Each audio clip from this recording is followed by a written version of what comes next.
Hello, hello. Happy Winning Wednesday. Hello, my Sparkle sisters. How are you today? I know a lot of y'all are dealing with a lot of weather. We just went from 75 degrees. I think it's supposed to be down in like the 30s or some crazy something today. So I so appreciate you hanging out with us. I so appreciate all the comments and feedback from my friend Veronica Tenike, 700 and something views last week. And what I love is that the way that not only are you viewing, you're interacting, and just appreciate that you allow me to come into your life. And today is all about wedging, right? We're going to wedge out. We're going to get out of that wedge of fear. And so if you're joining us online, I've got my little phone right here, your name and where you're from. Let's see who's the first one on for today. But go ahead and post your name, where you're from. And so today, would love for you to type in your if only. Okay, so we're going to kind of work through that today. In other words, I would be successful if only I was ... I would have a great marriage if only ... I would be have a greater walk with the Lord if ... What is your if only statement that is kind of standing between you and where you're going? Because that's where we're going to drill down on that particular part of fear today. We're also going to go through the ABCs of erase and replace as well. Okay, so let's kind of see on here if I can talk to you, right? And then also be able to see these comments. This is really, really fun. Oh my gosh. Hey, Marcy and Jeannie and Jamie and Beth and Lydia and Lori and Mary Beth. Gosh, we've got 11 others, Martin and Lydia. Thank y'all again. Just type in where you're from. And so we are going through, we're on chapter 13 of our book. And it's really about getting rid of the yeah buts. And many of y'all have seen this, that one of the things that we do, y'all have seen my little puppy, right? So here's my little puppy. And sometimes we're like, okay, Diana, I am ready to erase and replace. I am ready to get started. I am ready to start that ministry. I am ready to become a foster parent. We're going to talk about that next week. I am ready to step up my business. I am ready to step up my health. I don't know. But, right, this is what happens. And this is what sometimes people see you. Like, watch this. Watch him, right? Watch him. See, what's he doing? What's he doing? Oh my gosh, he's chasing his butt. Now, I don't know if Facebook just muted me or not, because they've got music on there, but it's just chasing his butt. And the mission of those of us that are sparkling, right, is to step into the land of excellence. And we can't do that if we keep chasing our butt. Yeah, but yeah, y'all type that in. Yeah, but so we want to get rid of the yeah buts. We want to get rid of the if onlys, so that you are going to be more brave. That is my prayer, that you would be so bold and brave that everyone around you has permission to be bold and brave, right? Because you don't live in a vacuum. One of the things that is happening in my life right now, in every area, in where I serve at church with students, in our family, in my business, everywhere. It is, I don't know, I bet I've said it 100 times, but it's like you don't operate in a vacuum. Like every decision, everything that you do does not just impact you. Like there is this ripple effect. And so again, my Sparkle sisters, our prayer is that our ripple will be that our words and our actions are like silver boxes with bows on top. So like if you think about this, that every time that you say something, every time you make a decision, we're going to talk about changing today. We're going to talk about changing out our radio station that we're tuned into, but that every time any of you talk to someone, that what you're going to do, it's going to be like giving them a gift, that they're going to walk away from you and their shoulders are going to be back and they're going to feel better. But you can't do that if the focus is always on you and how you feel and what's best for you and all of that, right? Because you can't have it both ways.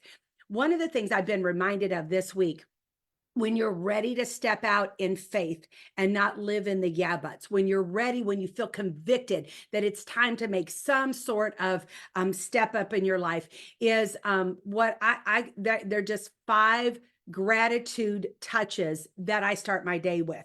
Whenever I have my most powerful days in my business, it is whenever I start out the day that I will text or leave an audio prayer for somebody that's going through something, or somebody that's on my mind, or whenever I get done with my quiet time, that I'm going to reach out.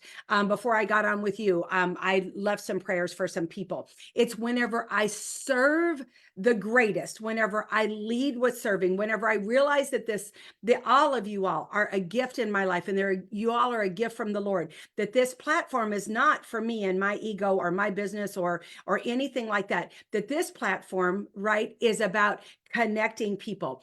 And so the way that you connect with people is making them feel important, right? The people that I reached out to, I don't make money on. And some maybe I did at one point, but I don't now. But those are people that I just want them to know that you are seen and remembered and valued. And so I want you to take just a second and jot down 3 to 5 people that need, and again, I know we've got all different kinds of religious affiliations on here, and I'm grateful you let me and my Jesus filter come into your life. You don't have to believe like me to belong to our group, right? My pastor did a great sermon on that today, but I would love for you to just jot down 3 to 5 people that just need to be remembered, that you could send them a text or send them one of those little funny little gifts or something like that. And I'm telling you that if you'll take this week and the first 5 touches that you make are about just lifting those up around you, I'm telling you, your energy, your expectation, everything changes. Like, it is just so good. We are talking about wiggle into your wedges. It is time to step out in faith and remove the wedge of fear. How many of y'all have ever had a wedgie, right? Oh my gosh, don't those hurt? I know boys get them, but this isn't for boys. This is for girls. And, there's nothing like speaking in front of a group. And my girlfriend, Julianne Nagel, she was telling us, I wear a lot of fishnet pantyhose. And I'm with Mary Kay. I'm not selling anything else, but I do wear fishnet. And as I've gotten older, although my legs are in great shape, they're not where I left them. Like, they're kind of moving a little bit. And so Julianne was so funny. She was telling this story that she was getting ready to go out and teach. And she went into the ladies' room and did her thing, and then went to pull those, those fishnet pantyhose up, and they got stuck in her Spanx, and she couldn't undo them. And if you know Julianne, she weighs about, I don't know, 90 pounds soaking wet. And but she had to go out on stage in front of thousands of people and do like a little Chinese thing. She was like this, because she could not get she had the anti-wedgie. Like, she could not get her pantyhose up. So I don't know if y'all are being held hostage by a wedgie or something that's got your knees all bound up. I don't know. But what we do want to do is we want to wiggle out of that, don't we? We just want to wiggle out of that darn thing. And I talk about on here, whenever the Angry Birds thing came out, one of the things, Dakota, my granddaughter, she helps me with all my social media, and she's done that ever since she was little. And I remember she was playing this Angry Birds thing, and I'm like, well, show Nana how to do that. And so she goes, you know how they do it, right? And you're like, which is sometimes probably how my new consultants or my students feel too. And so I'm like, and then she hands me the phone. She says, well, do it. And I'm like, well, Dakota, I don't know how to get off of stop, like, or how to get off of start, right? I know what to do. I know what B, C, I know what all those are, but I don't know what A is. And I think so often for all of us that want to start something, we can't figure out A. And we're so worried about F or Z that we can't get out of that. And so what we want to do today is we want to talk about really the if onlys. And I hope and pray today's going to be shorter, because I'm not interviewing anybody today. It'll just be me. Today. And by the way, if there's some people that you would like to hear from, some people that you feel like, wow, she would be a great Sparkle person. I can't guarantee I would put her on, not guaranteed that she would want to come on, but I would love some suggestions. I've got some calls out to some girlfriends, but somebody that you feel like has got a great message that goes along. I would love for you to let me know. One of the things that I will tell you is, if only, to me, is one of the most dangerous phrases that we use. And because when we say, I will be happy in this marriage if only we had kids, or if only our kids were out of the house. All day long I work with women, and they're like, I wish I had kids. I wish I didn't have kids. I wish I had more than one child. I wish I only had one child. I wish I was married. I wish I was not married. So every conversation, right? And I've been with people now 10, 20, 30, in some cases almost 40 years. And now they wish they didn't have what they had. But again, living in that if only I was successful in my business, I could be happy in my home. What does that say to the people in your home? You're not enough. If you say to your spouse, if only we made more money, or if only we lived here, if only we lived closer to our parents, if only we had children, if only whatever, then what that's saying to your spouse is that you're not enough. And, there's a couple things that Tom and I feel like have done to be able to have the intimate, passionate, fun marriage that we have after now next month we'll be together 42 years. And it's not that it's all been sunshine and roses. I'm not saying that, but there's a couple things that we have done, and I would challenge y'all that are in a relationship, in a marriage, or in a marriage to think through this. One is that we made a commitment in the very beginning that we would not say, if things don't change, I cannot live like this, I'm out of here. We would not say that. What we would say is we would say, I cannot live like this, right? So something's got to change. It's the same conversation, but what it does is it shuts the door on I'm on my way out, right? And the other thing that I have worked really hard as a alpha female, as a type A, as a I'm a goal setter, is to make sure that my husband, my daughter, granddaughter, my family, they are enough for me to have joy, right? I am happy doing my business. I am joyful in the life transformation it brings. I am happy going to our church, but I am joyful in my relationship with Christ and serving others. I am happy with my girlfriends, but I am joyful, right? Real emotion, right? Whenever we can be there, whenever I can be there for them, or I can help them walk through something. Do y'all see the difference in that? Where one is external, right? I'm going to feel this way when these circumstances. I was talking to my girlfriend, Danielle Stewart, yesterday. She's going to be a legacy changer. And that's what we talked about, is that, happiness is the thing that's killing most relationships, because we're chasing happy and we should be chasing joy.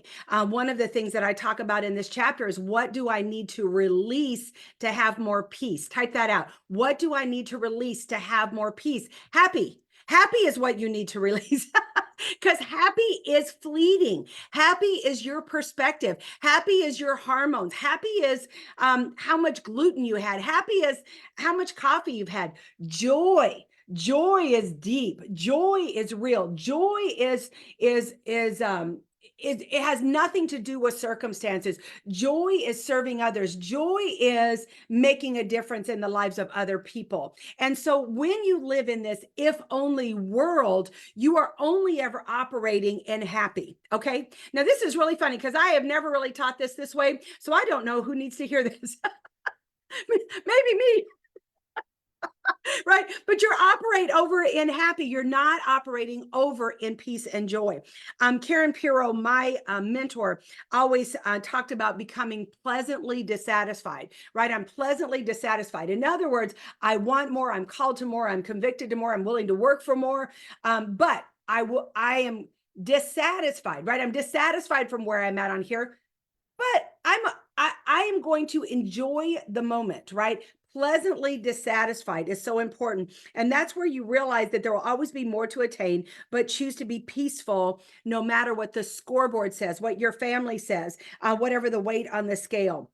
We realize, and this is just something I put in here, we realize that success is discovering the person we are becoming in the process. What makes me successful in what I've done is not just my title. And the title, for a lot of people, it is a big deal. And I am grateful. There's not a lot of women who have attained this title. I promised Mary Kay Ash I would have this title, and that I would help 5 others attain this title. So it is my life's work. Please understand that. But it's not the title that brings me joy. It's not the title that defines me whenever I stand before the Lord, right? It's not going to be like I come before the judgment seat of Christ and it's like, now introducing National Sales Director Diana Sumter. Like, that's not going to be there, right? So that title is not going to, it's whenever I retire, right?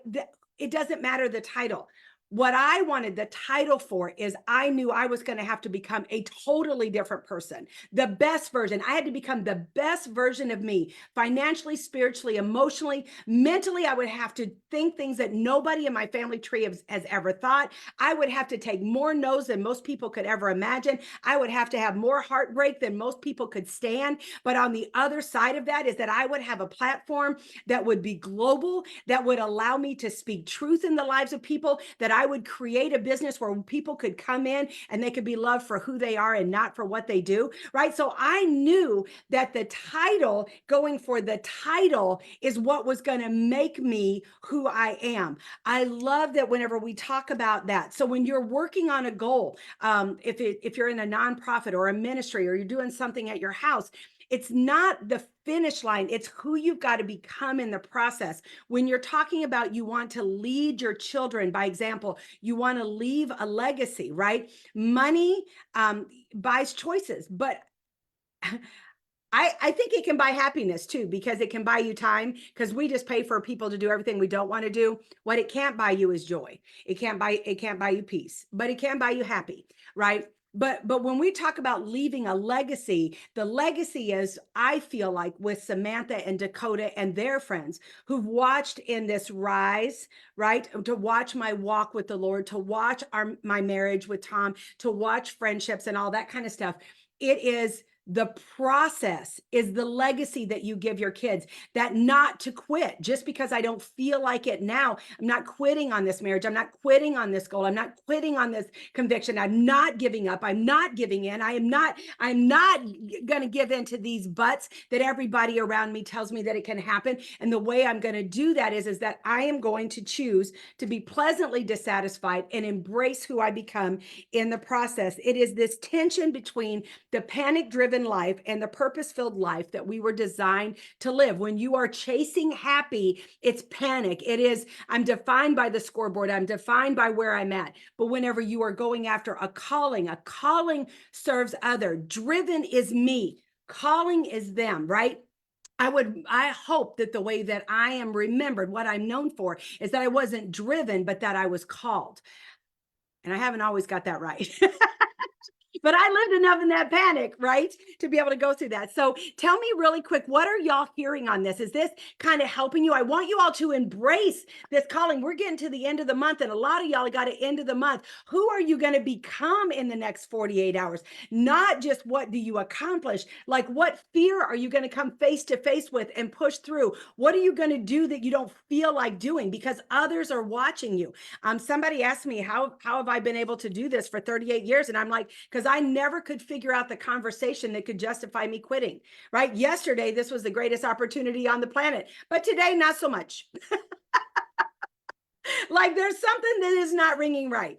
That's why whenever people ask me, how's everything going? I'm like, it's indescribable, because sometimes it's indescribably horrific. And sometimes it's indescribably wonderful, but it doesn't really matter how I feel, right? I don't want to be driven by emotion, right? I want to be driven by the calling that comes with that, right? So my question to you is, what do you need to release to have more peace? What is the if only that you need to release, right? You're going to be as successful as you're ever going to be, regardless if you're married or single or kids or not, or what your position is on today, right? Do y'all follow what I'm saying? We get just so centered on that. I would be so happy if I did this. Now, the erase and replace.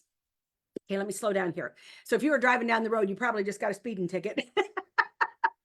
Or here's what I want you to do: the erase and replace that we're going to talk about. What do I need what do I need to release to have more peace? So part of it is not being defined by the scoreboard or the scale, okay? But who you become in the process. We're going to start embracing that. We're going to quit chasing happy. How does this make me feel, right?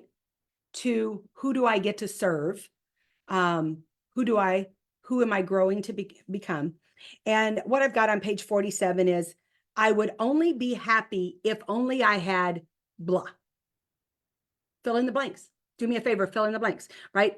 Maybe prior to this, if only I had blah, I would be happy.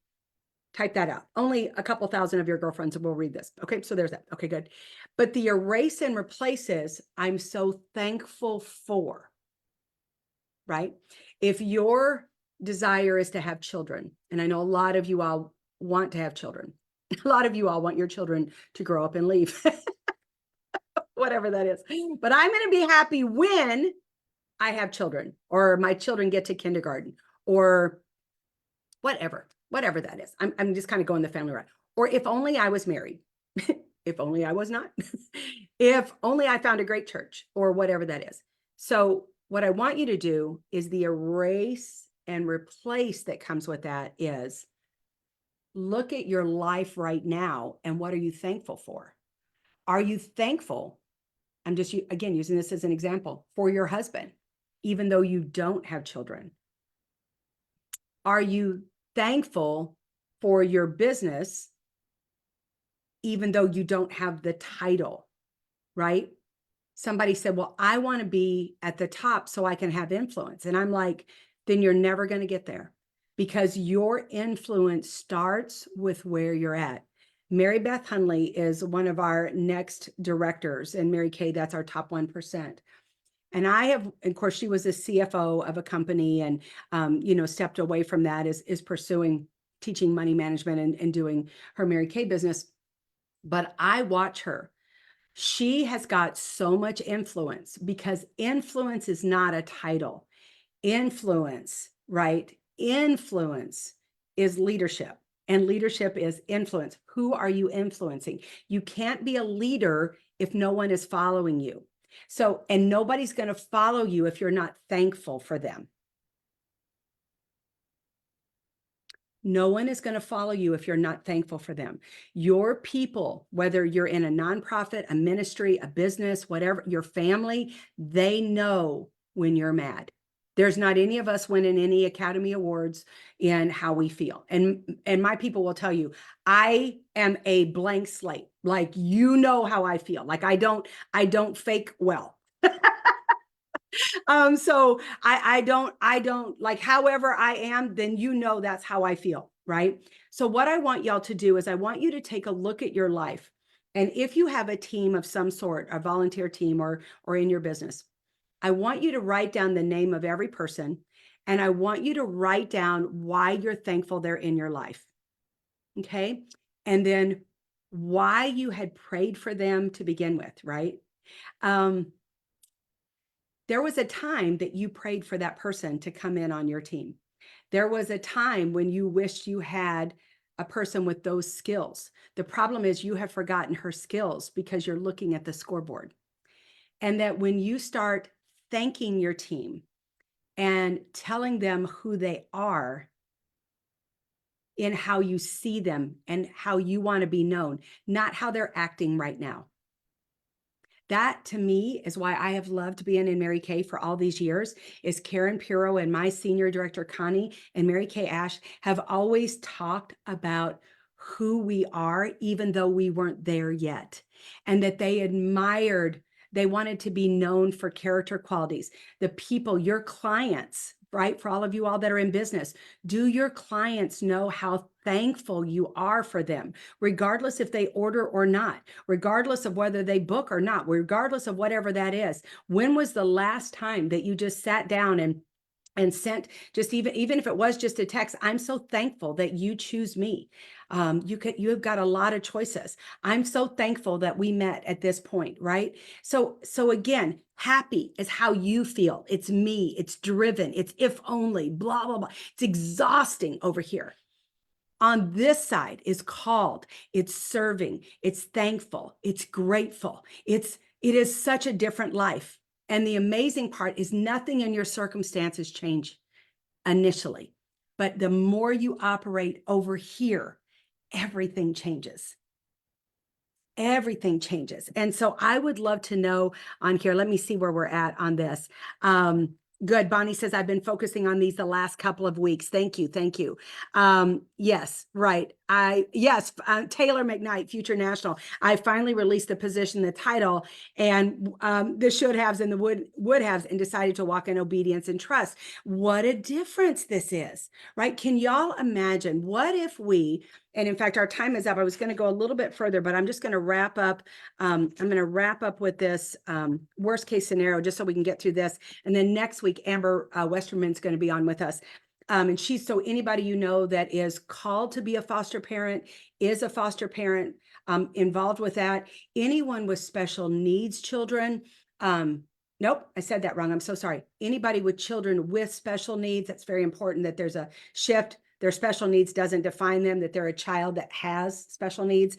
It's really a big deal there. So have them come on. Amber and I are going to be talking. It'll probably be a full hour, just so you know. So for y'all that follow up, you might take you a couple mornings to go through it, but it's going to be awesome. So how many of you all love the idea of choosing, right? In order to wedge out of fear, I got to get rid of the if onlys. I got to get rid of the driven. And I'm going to turn over here and I'm going to operate in joy and peace. And then you've got to make a baby step. So on page 50, I talk about circle your greatest fear. And this is, I put these on here because it is so true. I hear this all the time. People are like, oh, I'm going to make a change. And this is what I hear. Okay, so we're in February. So this is what I hear. Well, I would get started, except there's snow on the ground. Call me in the spring. So I call them in the spring and they're like, oh no, not right now because it's spring break. Call me in the summer. So I call them in the summer, like, oh no, I can't get started right now because it is summer and we've got summer break and we got summer ball and it's hot. So call me when the kids get back in school. So I call them when the kids get back in school. They're like, oh no, can't do that because my sinuses are all bad and the kids are going back to school and we're starting fall ball. And so call me whenever it gets closer to Thanksgiving. So I call them at Thanksgiving. They're like, oh no, not right now. I got 40 people in a gooey dessert. I can't do that. I really just don't have time. And guess what? The pines are falling. And so now my sinuses are all messed up. Call me closer to Christmas. Love to make some money at Christmas. I call them at Christmas. Like, oh my gosh, not now. I really don't have any money. Everybody's coming in. Call me at the beginning of the year. Call them at the beginning of the year. And they're like, oh my gosh, it's cold. And so that's not just a Mary Kay thing, y'all. That is a everything. Like, I mean, we have got more excuses than anything. So what are the big things that I hear from women? They have a fear of failure and a fear of success. They have a fear of approval and they have a fear of rejection. They have a fear of making the wrong choice at the right time and they have the fear of making the right choice at the wrong time. Like, we can't win, right? And there's some other things. So if you will put on here, if you will, what is your greatest fear? What is that? Y'all have shared some pretty amazing things on here. And so this is how I coach, and I can remember walking Dakota through some things. Samantha, this is how I walk myself whenever it came to the book, whenever it came to starting Sparkle, whenever it's just different things in ministry, different things like that. There's a series of questions. And so I'm going to, whoever can type really fast, type these in for me if you don't mind, and just kind of do number one, what is my greatest fear? Okay, what is my greatest fear? What is my greatest fear? Okay. And then I want you to answer that. So for example, let's say this was to step up a business or, go to the next position, or maybe it is to find a new church, or maybe it is to step out of a bad relationship, or maybe it's to step into a good relationship, or maybe it's to, heal a bad relationship, or maybe it's to renew a good relationship. Maybe it's to do something on social media. Maybe it's just acknowledging that calling. Okay. So number one, what is my greatest fear? Thank y'all for typing these in. Crystal, thank you so much. Okay. Number two, what is the worst thing that could happen if I did not succeed? What is the worst thing that could happen if I did not succeed? What is the worst thing that could happen? Okay. So I'm going to give you an example, like whenever so my goal in my Mary Kay business, I have the privilege of being a national sales director. There is a position called Inner Circle, and I think there's like 6 in the company.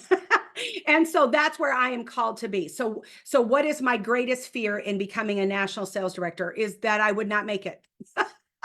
That I'm not enough, right? That I'm not a good enough leader to find leaders of leaders of leaders, right? So that would be my greatest fear, is that I wouldn't make it because I am not a good enough leader, right? So that's kind of that would be my greatest fear. What is the worst thing that could happen if I didn't succeed? So in my case, the worst thing that could happen is that I would impact thousands of lives on my way there. And I would learn a lot about myself, right? And I would still be able to have retirement and all the good things that come with this. Like, But my worst case scenario is I wouldn't make it, right? That's my worst case scenario. Wouldn't make it. The worst thing that could happen in a relationship is that they don't accept your apology, or they don't reach out. They don't respond the way you want. That church doesn't feel like you felt like it should. That community group was maybe cliquey, or maybe your weight doesn't change, or the doctor's thing doesn't change, right? Do y'all follow what I'm saying? So number one, what is my greatest fear? Number two, what is the worst thing that can happen if I don't succeed? Is that I don't succeed. All right, number three, how would I recover from that setback? How would I recover from this setback? Okay, so if I went after that and I didn't make it, how would I recover? Well, I would just back up, evaluate, right? I would go and interview people who have done it, right? I would spend my time and money and go to them and find out from people. I would get personal counseling, because there might be something going on in my head that has set like some sort of ceiling. Recover from a setback is by taking the next step. It's not quitting. How do you recover from a setback? You don't quit. You don't stinking quit. You don't quit. Once you commit, you do not quit. Type that in. Once you commit, you do not quit, right? Thank you, Nancy Boucher. Once you commit, you do not quit. So if you have a setback, somebody else came up with this. A setback is a setup for a comeback. The best stories are always the one where there was a setback. Look at all the great Bible stories. Look at all your great speakers. Nobody had this meteoric ride. Look at Michael Jordan. Good golly, Miss Molly. He was cut from his basketball team. And like, there's no story that's like this. Now, it might be like this, but right, a setup is or a setback is a good thing, right? It keeps you from thinking you're doing it on your own. What happens is when you do it all on your own, you start operating over here in this panic driven kind of thing. It's all about me. I'm so good. I'm so great. I'm mean. I'm, right? When you have a setback, right? That's the best thing that can happen to you, because you start relying, right? You start taking a look on the inside. Wait a minute. I didn't get there because of who I am. Maybe I couldn't even handle that, right? Because that's number four. What lessons will I learn from this experience? Question four, what lessons would I learn from this experience? The first question I ask myself is, what do I need to change? Right? Don't just pray for things to get better. Pray for more skills, right? Pray for more skills. It's you haven't figured it all out. It took me 17 years to become a national sales director on paper, but it really only took me 18 months. Once I got my head and my heart and my habits in place, right? So if you set a goal, if you go after something and you miss it, and it's a setback, it's just an opportunity for you to grow. It is an opportunity for you to become better. Question 5. How do I use this experience to coach others? How do I use this experience to coach others, right? Y'all give me some hearts on this. Let me see where you're at. Give me some hearts on this. How do I use this experience to coach others, right? Well, guess what? Look at the experience that I have. When Mary Kay Ash started our company, and I know we've got people from all over, but Mary Kay Ash, when she wrote out our marketing plan for highly ambitious, big dreaming women who love to win by serving others, she made sure that nobody could come in and buy a position in leadership. Everybody had to start with a starter kit, and everybody had to learn how to put Mary Kay on a face and learn how to be able to work through that. I love that. I love at our church, whenever you're serving, like they help you step by step. Like, you're just not thrown in there. They make sure that you're skilled in that, and that whenever you're coaching people, they're going to learn more by your mistakes. Now, there is a caveat here. I do not lead with my mistakes. I don't lead with if I had a setback. Setback stories are designed over a cup of coffee privately. Specific setback stories. Now, from the stage, I'll laugh and say, I've been up and down the career path or something like that. more for connection and because it's true. But I don't go through specifics on that because I don't want to plant a seed of doubt or fear because somebody might look and say, well, my gosh, if she can't do it, I could never do it. I don't ever want to be the person that has that word, that story, that causes people not to believe. Do y'all follow what I'm saying with that? So the experience to coach others is that you learned better skills and you learned a lot of ways not to do it. Most of the ways that I teach, I don't even do it like that. It doesn't fit my personality, but I know how to teach all those other things because I did them, right? So who's going to be, how can I use this experience to coach others? And then the last thing is, what would I have to give up in order to step up into my dream life? Last question, number 6. What would I have to give up in order to step up in my dream life? What would I have to give up in order to step up into my dream life? Nothing important. Not my faith. My favorite Mary Kay memory is being in her living room. And she came out. And I remembered her looking at us and her saying, my daughters, I am so proud of you. And I know that every one of you all, in order to step up into the top 1%, has got their priorities out of order. Now, isn't that true? Anytime you step up, whether that is a degree, whether that's starting a business, whether that's a new relationship, that whole magnificent obsession of that, whether you have a new baby, whether you're buying a house or selling a house, no matter whatever you're doing, there are periods of time for you to step from one chapter to the next, that there is this magnificent obsession with a deadline that you've got to put your heads down. Right?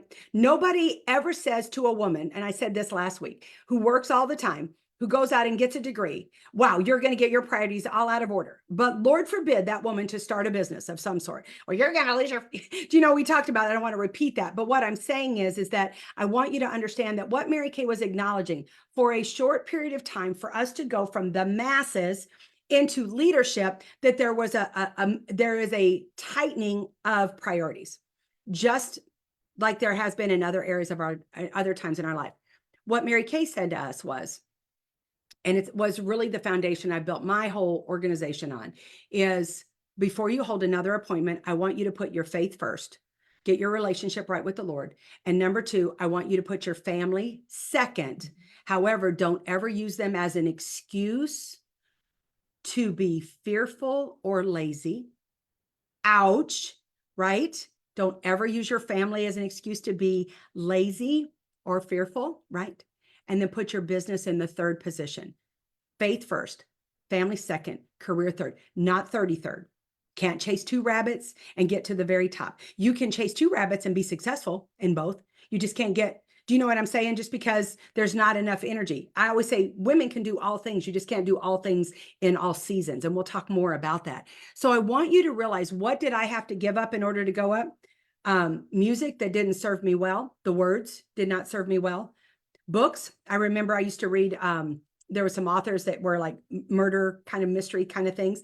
The problem is that at that time I worked a lot at night and I could hear the announcer going, and she got out of her pink Cadillac and the murderer was sitting in the, it made me fearful. So my husband and I, we go round and round of what do we listen to before we go to bed. If we hear some comedians like they're dropping the F-bomb, literally the next day I've said the F word like 3 times, right? So I'm like, I can't listen to him anymore. I know he's funny, but I can't hear the F word anymore. You know, so now we listen to interviews. And last night my husband loves knives. So I was listening to Nathan Carruthers talking about how he makes knives. And so like, it was just something that you go to bed on. All of that to be said is, and then the last thing I gave up was bad relationships, right? Some of those people I could get in my life and some of them I could not, but I limited the time of the people that were not all in on me and where I was going, right? I just limited the time, just was too busy to talk to them. Those are the people that I would call and leave a message whenever I knew they weren't there. I did a lot of handwritten notes of what I loved about them so that they knew that I still cared about them, but I just had to protect my heart. So what did I have to give up? Bad music, bad books, bad TV and bad friends, but I did not have to give up my faith or my family or my career. And that is the same for each one of you all, that there is a calling on your life, that there is something in your life that is supposed to go to the next level. And for some of y'all, it is something that is just maybe next level marriage or next level in your business or your faith or your business, whatever it is. And some of y'all, the calling is so big that it just makes you want to throw up. But when you think about next step, what do I need to do? What is my greatest fear in this next step? What is the worst thing that could happen if I did not succeed in this next step? How would I recover from this setback? What lessons will I learn? How will I use this experience to coach others? And what will I have to give up in order to do that? Remember, it is so exciting to live over here in joy and peace and calling, because that's how you're going to be remembered. And I'm excited for this week. I'm excited for you all to erase and replace the if onlys, to be able to take a look at the people in your life and on your team, and to be able to write out a note to yourself to remind yourself of why you're thankful for them. And then maybe even take it a step further and write them a note of why you're thankful for them, of who they are, not just how they produce, right? Not work for what they do for you, but who they are. And can you imagine thousands of us doing this all week long? The ripple effect in the world of fear and division that we live in, y'all, we are going to get to be a bridge, because together we are too blessed to be stressed, too anointed to be disappointed, too equipped to be whipped. I'll see you next week. Love y'all. Bye-bye.